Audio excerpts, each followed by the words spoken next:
Hey everybody! So I wanted to do a video that addresses some of the most common areas that people have tightened muscles, that they need to do additional stretching on, or foam rolling, or other what we call myofascial techniques, which is just a way of saying breaking up that fascia that might be stuck and tight. And these are things that people don't think about doing all the time. They don't really incorporate into their regular routine, but these are really common areas that most people tend to have some pain, some tightness, some difficulty with. So I wanted to show you a few things.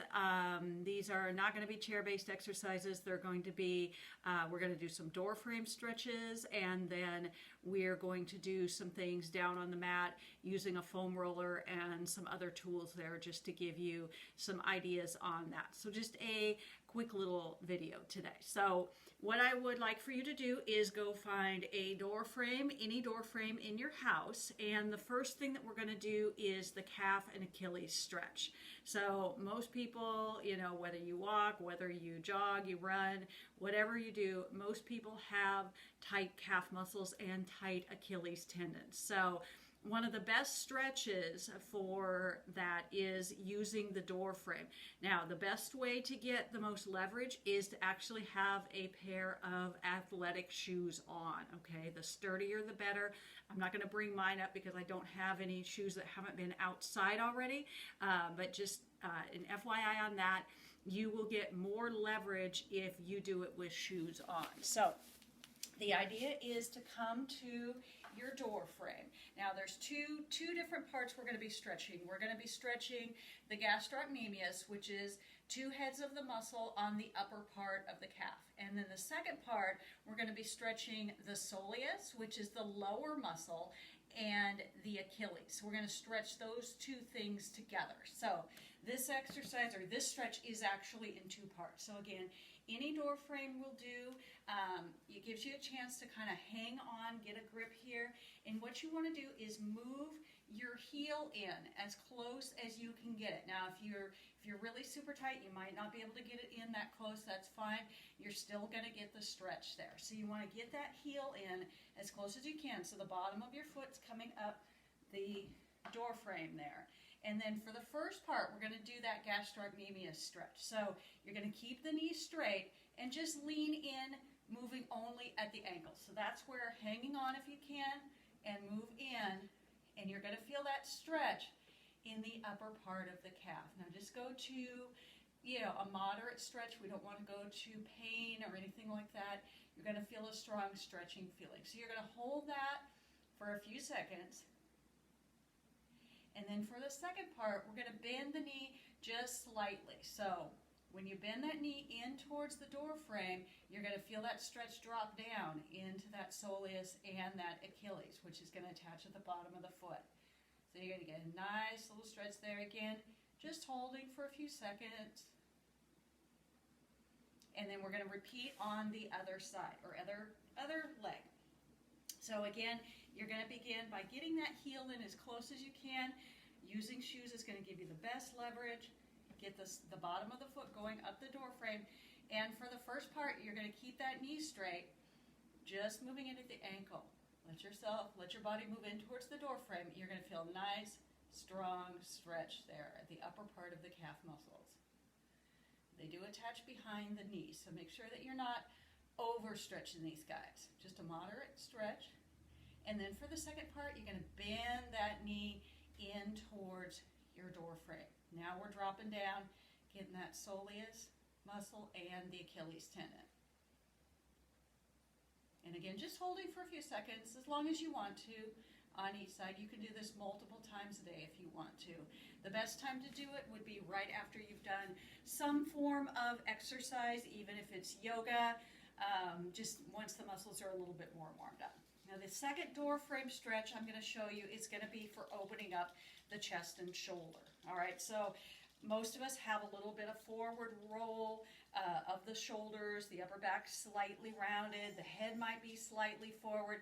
So we're going to stretch out this area and open that up. So again, we're going to use that door frame, And this time, you're going to put your elbow bracing it against the door frame. And you want your elbow at least as high as your shoulder. You can go even a little bit higher if you want to. And you're just bracing your forearm against the door frame. All right, so the idea again is to give you some leverage there. Once you've got that, you're turning away. So if you have your left arm braced, you're turning to the right.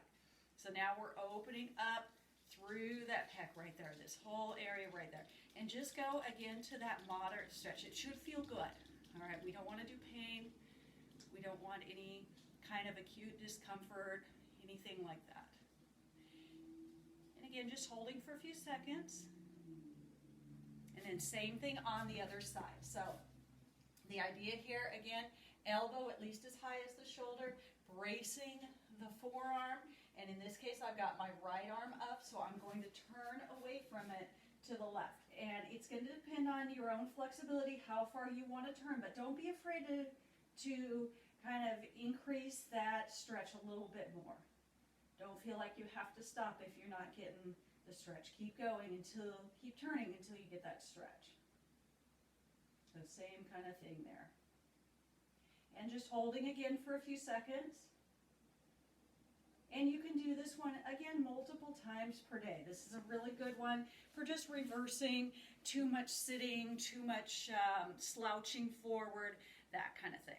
All right, so the next one I'm going to show you is the hamstring stretch with the heel elevated. So there's lots and lots of variations that you can do on hamstring stretches. You can just reach over, touch your toes. You can do it on the floor, reaching for your toes. For this variation, I'm just going to grab a chair just so I have an elevated surface, but you don't have to do that. All right, so the idea here is to increase the stretch by having the leg elevated and then reaching down toward your toes to get that stretch. So just like on all of our seated stretches, we want to hip hinge forward rather than just crumpling up and rounding the back. All right? So even if you can't touch your toes, it's okay. Just go for that nice little stretch there. Just breathe and relax into it. It's going to feel intense if your hamstrings are tight, but it shouldn't be pain. Okay, switch sides. So again, starting with that elevated foot and then reaching forward. I'm kind of bracing myself here with the other hand, so if you need to be next to a wall or something that you can make sure that you don't have to worry about your balance, go ahead and do that. And then as you move into the stretch and you're breathing, if you feel like you can go a little bit deeper into it, you can do that too. And again, the best time to do these is when the muscles are warm. So if you've gone for a walk or a jog or you've done some strength training or some yoga, anything at all, that is the best time to do static stretching. This is called static stretching, where we're just holding the stretches. All right, so the last one that I'm going to show you that's a standing stretch is the hip flexor stretch. All right, so again, most people are doing a lot of sitting and they have shortened their hip flexors. So what the hip flexor does is it lifts the leg up like so. But when you're sitting a lot, you're in that shortened muscle position for long periods of time. So we're just going to reverse that, stretch it out. So again, option to be next to a wall so you don't have to worry about your balance. And we're going to begin in a lunge position. So you're going to have one foot forward, the other foot lined up with the instep of the front foot, toes pointed forward. So we're going to pretend like we're going to do a lunge, but we're just going to lower and hold. So lift that back heel up, bend that back knee down, and then we're going to tuck the tailbone under. So normally you have a neutral pelvic tilt here. We're actually going to tuck under for this one so that we can increase the stretch here, the top of the quadricep, and also this hip flexor area. Now you do have the option to step back a little bit further if you're not feeling like you're getting a good stretch there, but doing that tuck under, bringing the top of the pelvis back and the bottom of it forward, you're going to feel that stretch. And switch sides. So again, one foot forward, one foot back, toes are pointed forward, back heel is lifted up, Bend the knees as though you were going to go into a lunge exercise, but then hold that position, and we're going to tuck under. All right? So the hip bones are moving back. Remember, the pelvis is a box, so the top of it's moving back, bottom of it's moving forward, and you're going to get that nice stretch right there. So another common tight area that people tend to have, okay? All right, so moving away from the door frame. Oh, and don't forget, everybody, stay hydrated. All right, so we're going to move into some myofascial techniques. So again, foam rolling, very, very common for people to do lots of different areas. I'm going to move. Let's see, I think you should be able to see me there with the camera there. If not, I'll move it down. So, starting with your basic foam roller. This is your basic 3 feet long, 6-inch diameter. This is one of the softer foams. They do come in different thicknesses. So if this is not, if you like a denser, a little bit more pressure, go ahead and go with a denser foam. If you tend to have a lot of pain and you want less pressure, then you're going to go with the softer foam. Now, these are very easily ordered online. Just be aware of sizing, because if you don't check the dimensions, you might end up with one that's only 2 feet or 1 foot long, which is fine, but there's just more versatility in the longer foam roller. So again, check for the denseness of the foam roller, check for the size of it, check the reviews on it, that kind of thing. The softer ones do tend to wear out a little bit more quickly, but it should still last you for quite a while. So some things that we're going to do for the foam rolling, we're going to start with some leg myofascial release techniques. And again, myofascial is just muscle and fascia, which is surrounding all of the muscles. We're going to make sure that if you have any stuck areas, we're going to roll those out. So we're going to go over some of the most common things for people, starting with the foam roller, and then we'll also use some other implements. Now, a word of caution when we get to your back: you never want to be putting pressure on the spine itself. In other words, not rolling up and down with pressure directly on the spine. So we'll get into that a little bit more later. First one I want to do, I've covered this before, but doing the IT band, the iliotibial band, which runs from the outside of the hip to the outside of the knee, coming up along here. A lot of people will get tightness in that area where it's somewhere along there it's stuck down. And especially people that do a lot of forward movement, again, people that walk, jog, run, will tend to get IT band tightness. We're also going to do the piriformis, which is in the outer glute area, another common tight area. You can do quadriceps, you can do hamstrings, and you can do calves. All right, so it's very, very, very versatile. It doesn't get into areas as deeply as some of the things that I'm going to show you in a little bit, the smaller implements. But let's start with the basic IT band rolling. So again, the IT band is on the outside of the upper leg. So when you get into position, you always control the amount of pressure that you're putting on there. So if it's too much pressure and it's too painful, you need to support your body using your arms so that you're not letting yourself put as much body weight and as much pressure on that area. So remember, you're still in control of that. If you're not getting enough pressure, go ahead and let yourself press down a little bit more onto there. So for the IT band, we're going to be on one side. So I'm going to start you here so that your roller is right below your hip bone. So my hip bone's right here. The roller is going perpendicular to it, and I'm stretching my bottom leg all the way out.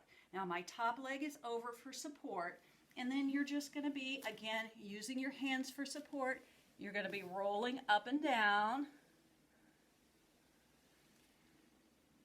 So from right below the hip bone to right above the knee, you're rolling up and down. And again, control that pressure. Use your hands to brace down on the floor. Use your other foot to brace down on the floor. And make sure that you're not rolling forward or rolling backward. So 3 to 4 times I generally do, but again, it's up to you. And if you have some areas that you feel are extra painful, you can spend a little bit more time on that. So let's do the same thing on the other side. So you're on one side, you've got the other foot down to help you brace, you've got your hands down to help you brace. So I'm starting right below the hip bone. We don't want to put the hip bone itself on there. I've got the lateral part of my leg on there, and I'm just going to roll up until I get right above the knee and back down. And then repeating that again as many times as you want. I tend to do 3 to 4 on that. All right, so that is the iliotibial band, IT band rolling back and forth a few times. Again, for tight areas or extra painful areas, go ahead and spend a little bit extra time, but please don't go to the point of extreme pain with that. So if it's stuck and it's tight, work on it over the course of several days. Don't put yourself into extreme pain with that. All right, so the next one is going to be the piriformis, which I tend to call piriformis and friends because there are actually several little muscles deep down in that outer glute area. So any one of those or a combination of those could be causing problems, but it's a very common area, and the piriformis gets all the blame for it. So for this one, we're going to be doing a figure 4 stretch. So I'm now sitting on the roller. I'm going to start with this side as my working side, and I'm going to put my foot up. So this is why it's called a figure 4. All right, so making a figure 4 with the legs. And then you want to angle over so that that area, that outer glute area, is now pressing down. Right away, you're going to know if you're in the correct area. All right, so if you don't feel, it doesn't need to be pain, but maybe even just a little tenderness, and then you can roll back and forth. So this is going to be a much smaller movement than when we did the IT band. So this is just working this area. And I'm going to show you the option with the smaller implement as well. Okay? So again, find that spot. If you need to angle yourself a little bit more, go ahead and do that. And you're going to feel that sore area. So again, rolling that back and forth a few times. Same thing on the other side. All right, so you're bringing the foot up, you're making that figure 4. Don't forget to brace with your hand behind you. All right, I don't want anybody to fall backwards off the back of their foam roller. Please don't do that. Please support yourself with one or both hands, and then you're going to angle again and let yourself sink into that foam roller a little bit there. All right, keep breathing. And again, play with the positioning until you find that spot. And once again, this is not going to get quite as deep as using those smaller implements, but if you've never done foam rolling, if you're new to foam rolling, or if you have a lot of pain in this area, the foam roller is a really good option because it is a slightly softer material and it's not going to cause as much pressure as some of the other things. All right, let's do hamstrings next. So hamstrings, you can do one or both. And again, it's just a matter of letting your body sink down on top. Now for this one, you're going to have both hands behind you, and you're going to be lifting your hips up and rolling back and forth. So from behind the knees to right below your glutes. You're going back and forth. And again, make sure you support yourself with your hands. And again, a few times going there, back and forth. And if you have any tight areas, go ahead and spend some extra time on that. And then moving down to the calves. Same kind of thing. If you have a shorter roller and you want to do one at a time, go ahead and do one at a time. Otherwise, you can do both. So I'm going to start down by the ankles. And same as we did with the hamstrings. You're going to lift up and you're going to roll back and forth. This one's a little bit easier because you don't have to keep your hips up quite as much. So same kind of thing, back and forth from the back of the ankles to the back of the knees. All right, so going back and forth a few times on that one. And then the final one that I'm going to show you with the foam roller is for the quadriceps. So the front of the thighs, same principle. We're going to be rolling all the way from right below the hip bones to right above the knees. So it's very versatile. You can be using the foam roller for any of these muscle groups. So again, you're supporting yourself with your hands. Let your body lean onto your foam roller, and you're going back and forth. So from right below the hip bones to right above the knees. And just like with the hamstrings and calves, if you prefer to do one side at a time, you can do that. And as I mentioned earlier, if this just, you're not feeling enough pressure with this less dense foam roller, go ahead and look into getting one of the firmer foams. They come in all different light, medium, and very firm densities. You'll get some that are, you know, they have bumps on them. They're molded. Those are fine too if you like those with the little fingers on them or the little bumps on them. It's really a matter of personal preference. I don't like them, but that doesn't mean that they're not good. It's just a matter of personal preference. So let's go ahead and move on from there. Make sure you're hydrating. All right, so as I mentioned, when you are doing the upper back, the reason I'm not going to roll up and down on my back is because you don't want to be putting pressure directly on the spine. So I'm going to show you a couple of implements here that you can use for getting a little deeper in there. Now, there are different things. There's, you know, things that have two balls hooked together that you can use to go up and down the back. You can use a tennis ball, a lacrosse ball, a racket ball, a lot of different things.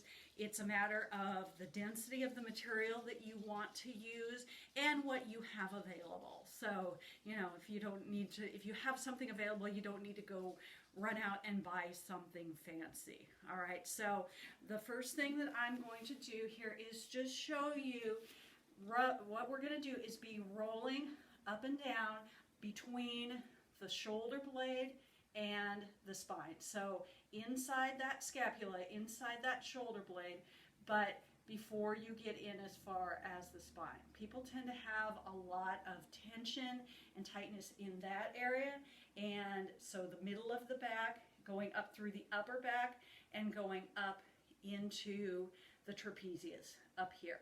All right, so having a ball, this is a golf ball, but again, this is super firm, so something softer is fine too. Just keep in mind the smaller and denser it is, the more it's going to get in there.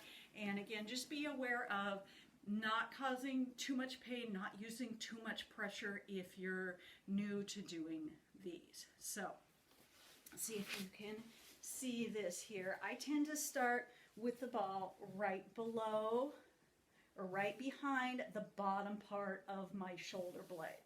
So right now I have it just on the inside of my shoulder blade. I'm lying back on it, and then I'm going to move my body until it is up to the trapezius area. So you're going to feel some areas are going to be tighter than others. Sometimes your shirt might get stuck, the material might get stuck a little bit on there. You can support your head if you need to do that, or you can hang onto the ball if you feel like you're going to lose it. But the idea is going from the bottom inside part of the scapula up to the trapezius, which is the muscle that elevates your shoulders. All right, and then again, you have that option to go back and forth a few times or to spend extra time in tight areas. Just be cautious with the amount of pressure you use if you're new to doing that, because it can be quite painful if you use a very firm implement and you have a lot of tightness in there. It does work well if you don't have access to having a massage, if you haven't had a massage for a while and you just have all that tension in your neck and your upper back and that kind of thing. So again, on the other side, it's going to go just on the inside of my shoulder blade. I'm leaning back against it. Control the pressure that you put on there. and then support your head if you need to, or hang on to the ball if you need to. You're moving your body. Keep in mind, these are not going to work well doing it up against a wall. Just because of gravity, it's going to be very difficult to keep from losing control of it. So again, you're moving your body, and at the same time as you're moving down, that ball is moving up towards your neck. All right, we're not actually going to go up to the neck. We're going to go up to the trapezius up here. So we're only going to go that far. And then again, if you have extra tight areas and you want to spend more time there, I tend to be more tight at the top, so I spend more time there. But anywhere that you have that extra tension, and then again, that option to go back and forth a few times if you want to, it's completely up to you. And then, as I mentioned, if you have been to a physical therapist or someone like that, they may have something specific that they want you to use, a molded plastic that they want you to use. So absolutely follow their advice if they have a specific recommendation for using something on your back. All right, so the last thing I want to show you is using a slightly larger implement. This is a softball. Super firm. Again, you can use something a little bit softer like a tennis ball if you prefer not to have something quite that firm. I'm going to show you some things that I do with this, and again, these are down on the floor. They are difficult to do standing up against a wall. So the first one is going back to that piriformis. Remember when we did that with the foam roller? So we're going to try it with this just because it gets in there more deeply. It is firmer, and it's going to get down into those small muscles more. Again, if you're new to doing like foam rolling and myofascial release, start with the foam roller. All right, so don't go straight to the most challenging thing. Only when that gets to be not enough, then go ahead and move on to doing some kind of ball or molded plastic. Okay, so same kind of thing as we did when we were on the foam roller. We're going to be sitting on it. Remember that we're going for this outer glute area, and as soon as you sit on it, you're going to feel it. I've even seen people do this on a medicine ball, but I like the smaller ball just to get that additional into the muscle. All right, so again, you can play around with your positioning exactly where you are. You're going to be supporting yourself on your hands, and you can move around a little bit if you would like to. Of course, always remember to keep breathing through all of these things. Make sure that you're not focusing so much that you're holding your breath. You don't want to do that. And again, control the pressure. If it's just too much, take a break or use something a bit softer.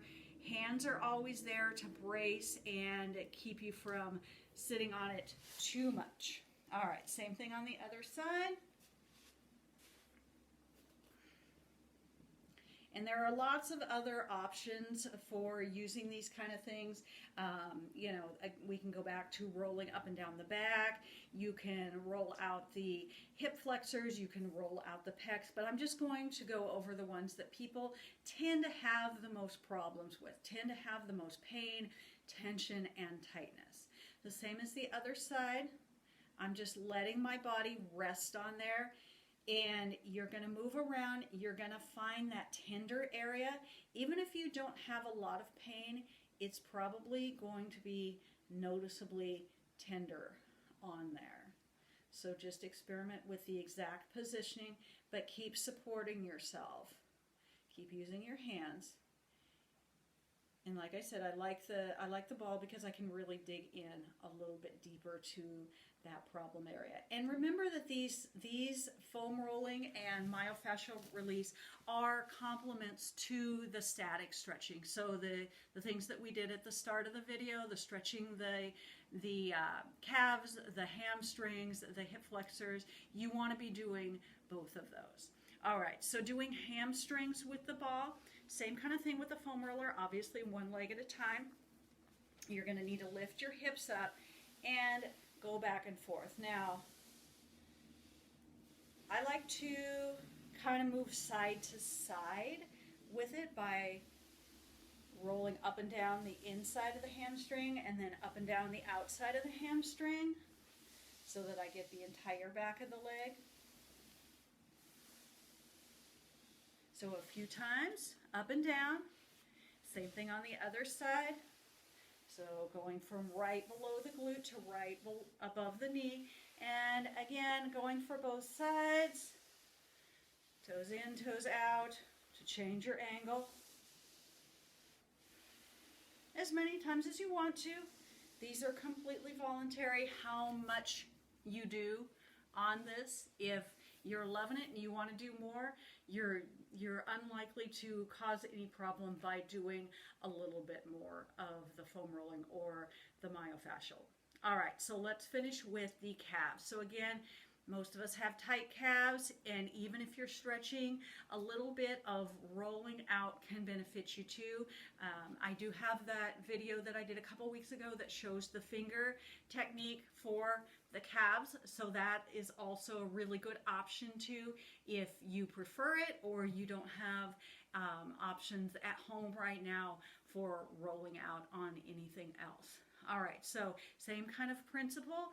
You're supporting your weight, lifting up, and we're going back and forth just like we did with the foam roller.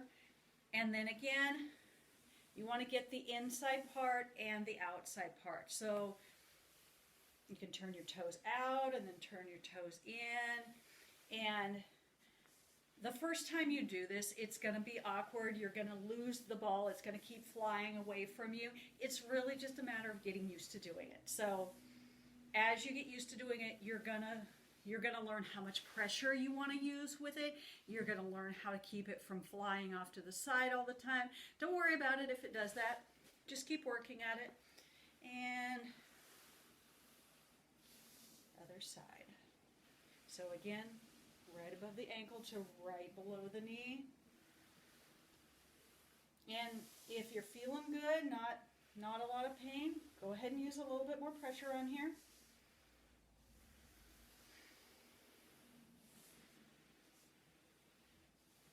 All right, and that is it, everybody. All right, thank you so much for hanging out with me today. I hope that this was a little bit helpful for you in terms of doing some stretches and some myofascial MFR techniques. And I hope that you're having a great day, a great week, and I will see you soon with a new video. Bye-bye.